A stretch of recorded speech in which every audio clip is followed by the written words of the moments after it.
Bom dia, boa tarde, boa noite, tudo bem? Eu espero que sim. Galera, para vocês que são fãs de terror e de true crime, vamos ver se essa história aqui, se ela é verídica ou não. Vamos falar hoje sobre Michael Myers. Ele é uma das figuras mais aterrorizantes do cinema. Michael Myers, o assassino implacável que voltou para Haddonfield na noite do Halloween para atacar as suas vítimas. Mas será que essa lenda surgiu apenas na mente criativa de John Carpenter ou esconde algum fundo de verdade, né? Porque muitos dizem que a história do Michael Myers é baseada em uma história real, né? Ou seja, tudo que ele fez realmente aconteceu. Bora lá ver se isso é verdade ou não. Criado pelo diretor John Carpenter em 1978, Michael Myers é o vilão central da franquia Halloween. A história começa quando, em 1963, um menino de apenas 6 anos assassina sua irmã mais velha sem motivo aparente. Anos depois, ele escapa do manicômio e retorna à cidade natal para continuar o seu reinado de terror. Carpenter afirmou que se inspirou em visitas a hospitais psiquiátricos e no conceito mal puro para Michael. Mas há quem acredite que um caso real possa ter influenciado a história. O diretor e também co-roteirista do primeiro filme revelou que uma experiência da vida real o inspirou na composição do assassino em série da ficção. Em um documentário sobre a franquia lançado em 2003, que se chama Cut Above the Rest, Carpenter revelou seus tempos da Universidade Western em Kentucky. Tive uma aula de psicologia ou algo assim e visitamos uma instituição mental, disse ele. Como repercutido pela Square, acho que é, visitamos os pacientes mais graves com doenças mentais e tinha um garoto, ele deveria ter uns 12 ou 13 anos e ele literalmente tinha essa aparência. Ele disse que o adolescente apresentava um rosto pálido e sem emoção.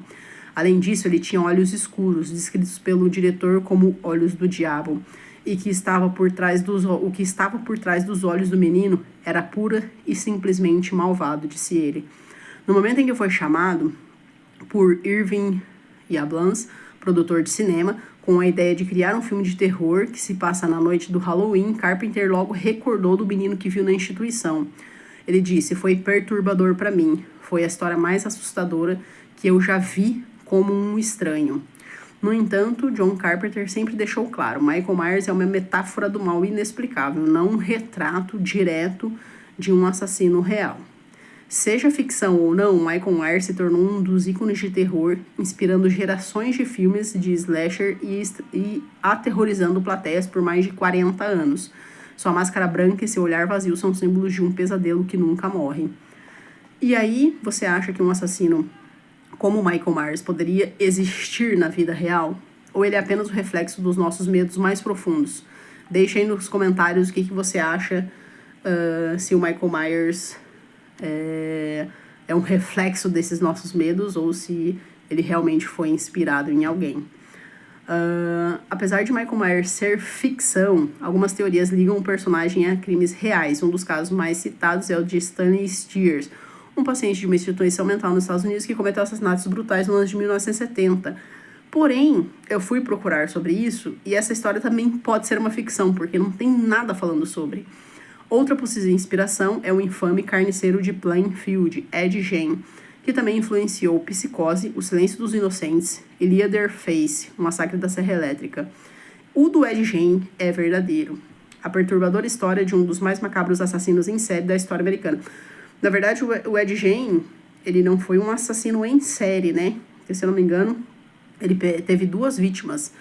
Mas o que ele fez com as vítimas é o que foi mais perturbador, principalmente para a época, 1970, né?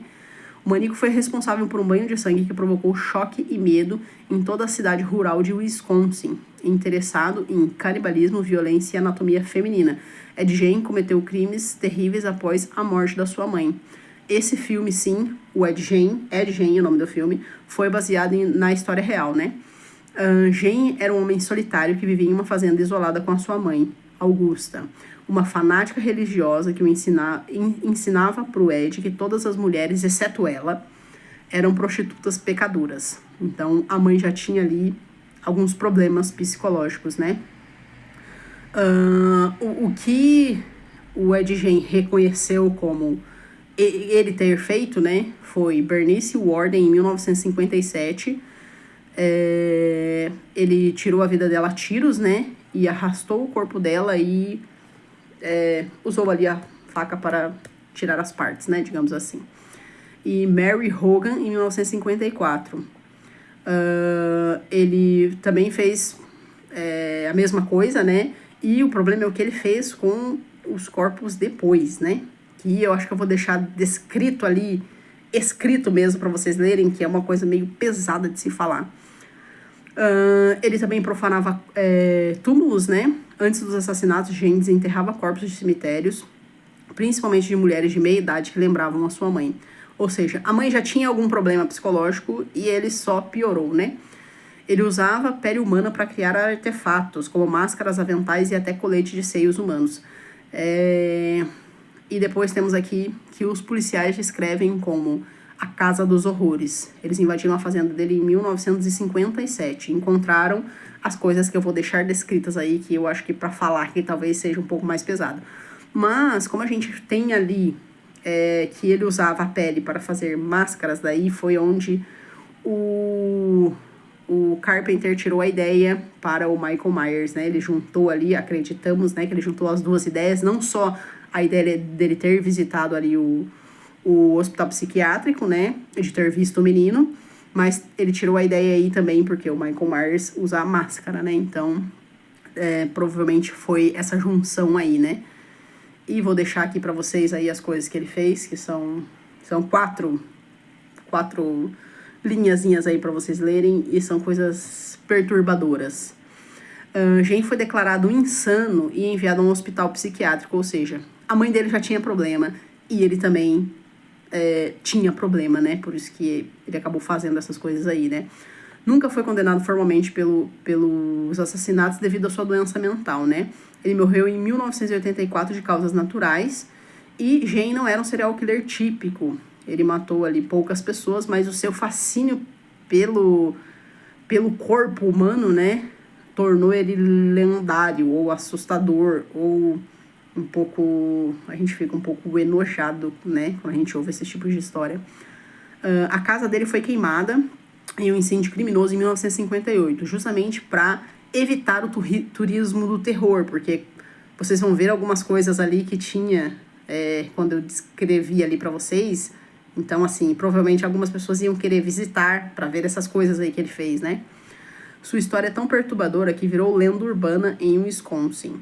Ed Gein foi um dos criminosos mais bizarros da história, e sua mente distorcida moldou o terror no cinema.